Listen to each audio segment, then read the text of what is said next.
Un bom simang mas para você não tour que tá escutando. Você não tour que tem para simang kabata follow e oração aqui. Eu sigo bendicionados na ave for de Lucas 6:31.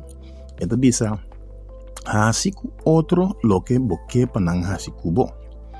Hasiku otro lo que boque panang hasikubo. Dengue simang aqui nós tabang pedi Dios que e poduna nos força para nós por hasiku outro lo que conosco que para não hasi para nós ou seja que não verwacht kiko hende lo hasi pabo pa abo hasi ele back pero abo hasiku outro lo que boque para não hasi bo si boque para não bisa bo bom dia abo bisa bom dia prome si boque para não respetabo abo respeitar prome essa que tem será o versículo Lucas 6:31.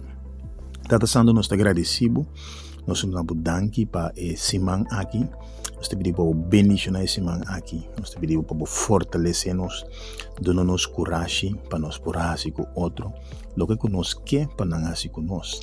A palavra também diz aí, Senhor, agora que nós fazemos algo bom com o outro, esse que está ocasionar com a pessoa que faz ele back para nós, e assim nos lo cria ambiente bonito, ambiente great, Senhor.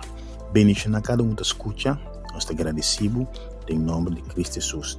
Eu te pedimos, Senhor, para sana qualquer enfermo, qualquer um que está escutando, Senhor, e por poner sua mão na parte afetada de seu corpo e ele receber sanidade, Senhor. Nos agradecemos em nome de Jesus. Amém.